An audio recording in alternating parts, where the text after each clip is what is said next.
Hello my dear students, मैं प्रशांत मिश्रा, आपका physical education teacher, आपकी अपनी क्लास फिजिकल एजुकेशन क्लास में आपको स्वागत करता हूं। अभी तक हम लोगों ने फिजिकल एजुकेशन में 5 यूनिट्स कंप्लीट कर लिए थे। इसमें आपका फर्स्ट यूनिट था, इसमें आपका planning in sports. Then next unit था इसमें आपका sports and nutrition. Then third unit था आपका yoga and lifestyle.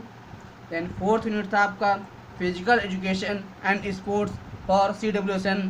Then fifth unit था, जो लास्ट यूनिट था आपका, जिसको हम लोगों ने कंप्लीट किया था, children and women in sports. I hope 5 units जितने भी मैंने आपको पढ़ाए हैं सभी आपको क्लियर होंगे। और किसी भी टॉपिक में, किसी भी चैप्टर में या किसी भी यूनिट में आपको कोई भी डाउट हो तो हम उससे क्लियर कर लीजिएगा। आज हम लोग स्टार्ट करेंगे unit 6, test and measurement in sports. Sorry by mistake इसमें यूनिट 5 लिख गया है, लेकिन ये यूनिट 6 है, test and measurement in sports. आज का टॉपिक इसमें आपका होगा मोटर फिटनेस टेस्ट। आइए देखते हैं, पहले हम लोग देख लेते हैं इस चैप्टर में हम लोगों को क्या क्या पढ़ना है। ठीक है, आइए देखते हैं। फर्स्ट टॉपिक है इसमें हमारा मोटर फिटनेस टेस्ट।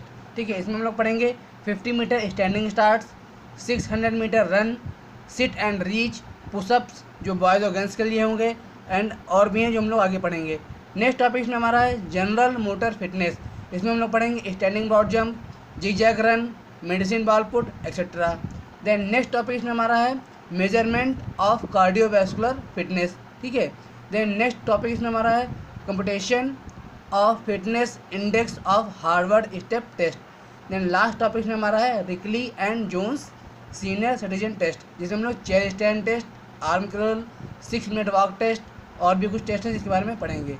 आज का टॉपिक हमारा है मोटर फिटनेस टेस्ट, जिसमें हम लोग पढ़ेंगे meaning of motor fitness, 50 metre standing start, 600 metre run, sit and reach, pushups, 4x100 metre shuttle run etcetera. ठीक है, टॉपिक स्टार्ट करने से पहले मैं आपको बता देता हूँ meaning of test in sports. That mean जो खेलों में परीक्षण है क्या, इसका मतलब क्या होता है। ठीक है, क्योंकि विदाउट बिना टेस्ट जाने आप लोग क्या कैसे पढ़ेंगे कि हम लोग क्या पढ़ रहे हैं। तो पहले मैं आपको चैप्टर का मतलब समझाता हूँ। Test and measurement in sports है, तो पहले मैं आपको बताता हूँ टेस्ट क्या है और मेजरमेंट क्या है। ठीक है, आइए देखते हैं फर्स्ट टॉपिक हम लोग उसमें meaning of test in sports. पहले मैं आपको डेफिनेशन बता देता हूँ, फिर मैं आपको उसका मतलब बताऊँगा। ठीक है, test in physical education is an instrument और device for getting essential details regarding the needs, capacities, abilities and attitude of students or sports person. Tests are used to collect information or data about a specific skill, strength, endurance, knowledge, behavior, etc. That mean अगर simply मैं बोल दूँ तो test क्या है, test को हम लोग परीक्षण कहते हैं। ठीक है, परीक्षण तो कैसे कर सकते हम लोग, यह एक ऐसा साधन है, टेस्ट या परीक्षण एक ऐसा साधन है जिसकी हेल्प से या जिस की सहायता से हम लोग क्या कर सकते हैं, किसी भी स्टूडेंट्स की या किसी भी प्लेयर की क्षमताओं को, ठीक है, और आवश्यकताओं को, ठीक है, हम लोग क्या करते हैं उसके बारे में इंफॉर्मेशन कलेक्ट कर सकते हैं। या मैं बहुत ही सिंपली बता दूँ, टेस्ट का उपयोग किसी विशिष्ट कौशल, शक्ति या इंड्योरेंस हो गया, ठीक है, नॉलेज हो गया, व्यवहार आदि के बारे में जानकारी या डाटा कलेक्ट करने के लिए करते हैं। ठीक है, और नेक्स्ट हमारा है meaning of measurement in sports. That mean मापन का क्या अर्थ है। ठीक है, स्पोर्ट्स में, खेल में मापन का क्या अर्थ है।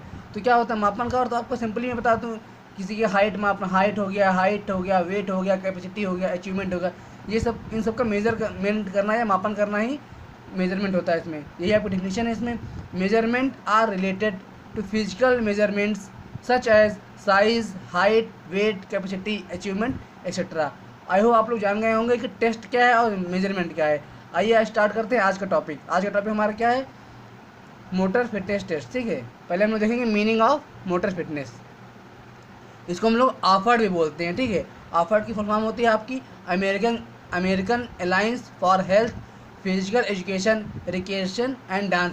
जब आप लोग प्रैक्टिकल करेंगे तो उसमें आप लोग इस टेस्ट को पढ़ेंगे। ठीक है, आइए देखते हैं हम लोग first meaning of motor fitness. ठीक है, इसमें ऑफर्ड बोलते हैं, जिसमें अभी मैंने आपको बताया था। ठीक है, डेफिनेशन देख लेते हैं पहले हम लोग। Motor fitness refers to the capability of an athlete to take part effectively in his her particular sports. It can also be said that motor fitness is a person's ability to do physical activities. ठीक है, that mean motor fitness का तात्पर्य जो होता है वो किसी athlete की अपने विशेष खेलों में प्रभावी रूप से भाग लेने की क्षमता जो उनकी होती है उससे होता है। यह भी कहा जा सकता है, यह भी हम लोग कह सकते हैं कि मोटर फिटनेस एक व्यक्ति की शारीरिक गतिविधियों की क्षमता होती है। ठीक है, आगे देखते हैं हम लोग। ऑफर्ड मैंने आपको इसकी फुल फॉर्म लिख दी है, American alliance for health physical education recreation and dance. ठीक है, मैंने सिंपली अपनी लैंग्वेज में लिख दिया है, the students are advised to warm up before they participate in the test. All the students must be medically fit. That mean छात्रों को सलाह दी जाती है कि परीक्षण में भाग लेने से पहले वार्म अप करें। सभी छात्रों को चिकित्सीय रूप से फिट होना चाहिए। इसीलिए मैंने अपनी लैंग्वेज में सिंपली लिख दिया है कि मोटर फिटनेस है क्या है, क्योंकि किसी भी गेम में पार्टिसिपेट करने से पहले या रेस करने से पहले या किसी भी इवेंट में पार्टिसिपेट करने से पहले हम लोग पहले अपने आप को बॉडी को हीट करते हैं, क्या करते हैं, और वार्म अप करते हैं। तो वही मैंने लिख दिया है इसमें कि किसी भी स्टूडेंट्स को या किसी भी प्लेयर को या किसी भी खिलाड़ी को क्या सलाह दी जाती है कि परीक्षण में भाग लेने से पहले, किसी भी टेस्ट में भाग लेने से पहले अपनी बॉडी को हीट कर लें या वार्म अप कर लें। ठीक है, इसके टाइप्स क्या हैं? This test has the following 7 items. That mean 7 types के हैं ये। फर्स्ट आपका 50 मीटर स्टैंडिंग स्टार्ट, सेकंड है आपका 600 मीटर रन या वॉक, देन थर्ड है आपका sit and reach, then fourth है आपका partial curl up, then fifth है आपका पुशअप्स बॉयज़ के लिए and modified pushups. That mean जो मॉडिफाई किया गया है पुशअप्स वो गर्ल्स के लिए हैं। देन सिक्स है आपका स्टैंडिंग ब्रॉड जंप, देन 7 है आपका 4 × 100 मीटर शटल रन। ठीक है, आइए हम लोग फर्स्ट देखते हैं 50 मीटर स्टैंडिंग स्टार्ट। इसका पर्पस क्या है? पर्पस इसका to measure speed.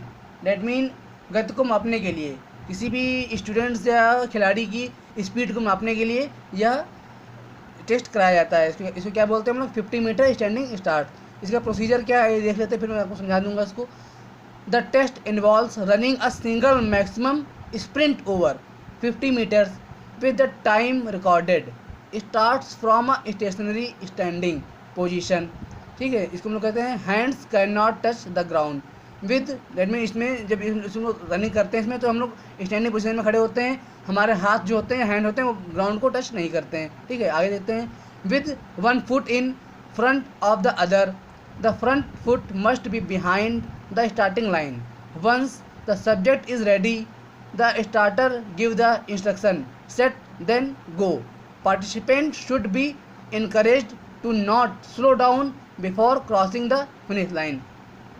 Late me simply मैं बता दूं तो परीक्षण में 50 मीटर से अधिक एक एकल स्प्रिंट चाल शामिल होती है। ठीक है, और दर्ज किए गए समय के साथ जो समय टाइम दिया गया वो होता है, उसमें एक स्थिर खड़े रहने की स्थिति होती है। इनमें जो वो होता है स्टूडेंट या प्लेयर होता है या सब्जेक्ट जो होता है वो एक जो स्टार्टिंग लाइन होती है वहाँ पे स्थिर खड़ा होता है और एक इसमें स्टैंडिंग पोजीशन में खड़ा होता है। उसके हाथ जो है वो ज़मीन को टच नहीं करते हैं, उस बस हल्का सा वो कमर से झुका हुआ होता है और वो स्टैंडिंग पोजीशन में खड़ा होता है इसमें। उसके बाद क्या करता है, जो स्टार्टर होता है जो वो क्या वो करता है, वो इंस्ट्रक्ट करता है, मतलब कि वो आपको एक देता है कि सिंपली वो आपको निर्देश देता है। ठीक है, और उससे पहले वो आपको चेक कर लेता है कि आपके पैर जो हैं वो एक दूसरे के सामने हैं या नहीं है। ठीक है, और आपकी आपका शुरुआती पैर होता है वो लाइन के पीछे होना चाहिए, क्योंकि जब वो आपको निर्देश देगा, सेट या गो बोलेगा, तभी आप लोग रनिंग करेंगे। इसलिए जो आपकी स्टार्टिंग लाइन होती है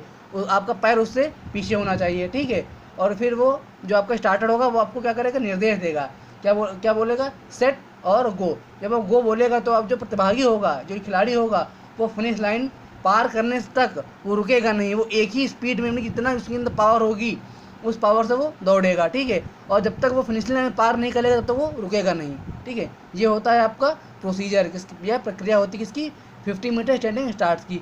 स्कोरिंग कैसी होती है इसकी? स्कोरिंग इसकी होती है कि 50 मीटर जो दूरी होती है उसमें सेकंडों में इसकी स्कोरिंग होती है वो सेकंडों में होती है। लिखा हुआ है आपका time take to cover 50 metre distance is expressed in second. That mean 50 metre की दूरी तय करने में जो समय लगता है सेकंड में, उसको सेकंड में व्यक्त किया जाता है। ये था आपका 50 metre starting start, procedure, purpose और स्कोरिंग। नेक्स्ट है आपका 600 metre walk and run. Purpose इसका हम पहले देख लेते हैं, टू मेजर एंड्योरेंस। इसमें आपका धीरज दिखाया जाता है कि आपके अंदर धीरज कितना है, सहनशीलता कितनी है। ठीक है, और प्रोसीजर की प्रक्रिया क्या है इसकी, प्रक्रिया है इसकी, प्रोसीजर है इसका। 600 metre walk and run can be organised on track. Subject runs a distance of 600 meter. The subject take a standing starts from the starting line.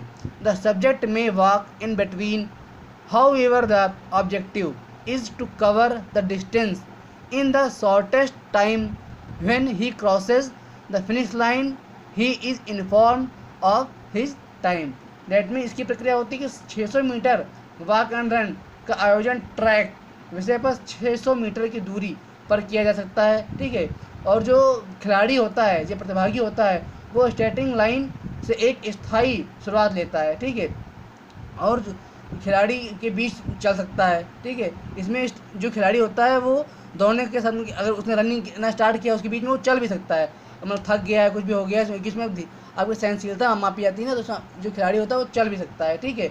हालांकि उद्देश्य कम से कम दूरी को कवर करना होता है। इसका जो एम होता है कम से कम दूरी को जल्द से जल्द कवर करना होता है। बट अगर आप थक गए हैं तो इसमें आप चल भी सकते हैं, इसलिए इसमें लिखा गया है 600 मीटर वॉक एंड रन, जिसमें आप चल भी सकते हैं और दौड़ते तो ही हैं, ठीक है। जबकि फिनिश लाइन पार, देखिए जो फिनिश लाइन होती है हमारी, उसको पार करना होता है, तो उससे समय के बारे में ध्यान देना पड़ता है। बताया जाता है कि आपने कितने समय में लाइन को क्रॉस किया है, ठीक है। ये आपका प्रोसीजर था। मैं बहुत ही सिंपली आपको बता देता हूँ। 600 मीटर में ये भी आपकी स्टार्टिंग लाइन होती है, ठीक है। आपको स्टैंडिंग स्टार्ट इसमें भी लेना होता है 600 मीटर में भी, ठीक है। और जब आप जो स्टार्टर होता है, जब आपको वो निर्देश देगा तभी आप रनिंग करेंगे। बस इसमें आपका ये होता है कि आप लोग रनिंग के साथ में आप चल भी सकते हैं। अगर आप थक गए हैं तो 1 सेकंड के लिए आप चल सकते हैं, बट आपको फिनिश लाइन पास करने से पहले रुकना नहीं है। आप रुक नहीं सकते हैं, आप अपनी स्पीड को धीमी या तेज़ कर सकते हैं। इसका पर्पस क्या है? इसका पर्पस होता है आपकी सहनशीलता को मापना, आपके एंड्योरेंस को, आपके धीरज को मापना, ठीक है। आज मैंने आपको 2 बता दिए हैं। फर्स्ट था 50 metre starting start, then next था आपका 6 metre walk and run. Next part में मैं आपको 5 बचे हुए आइटम्स को बताऊंगा। आइए आज क्वेश्चन देख लेते हैं। फर्स्ट क्वेश्चन है आपका, what is a test in sports? That mean खेलों में परीक्षण क्या है। नेक्स्ट क्वेश्चन है आपका, what is the meaning of the term measurement in sports? That mean खेल में मापन का क्या अर्थ है। नेक्स्ट क्वेश्चन आपका, what is the purpose of the 50 metre standing start and 600 metre run? That mean जो 50 मीटर स्टैंडिंग स्टार्ट है और जो 600 मीटर रन है, इसका पर्पस क्या है, इसका उद्देश्य क्या है, आपको लिखना है। नेक्स्ट आपका, how many type of motor fitness test? That mean motor fitness test कितने प्रकार के होते हैं। 4 क्वेश्चन आपको सॉल्व करने हैं, ठीक है। कोई भी डाउट हो किसी भी टॉपिक पे आप मुझे पूछ लीजिएगा। कल मैं आपको इसके बचे हुए पार्ट्स को दिखाऊंगा। Thank you.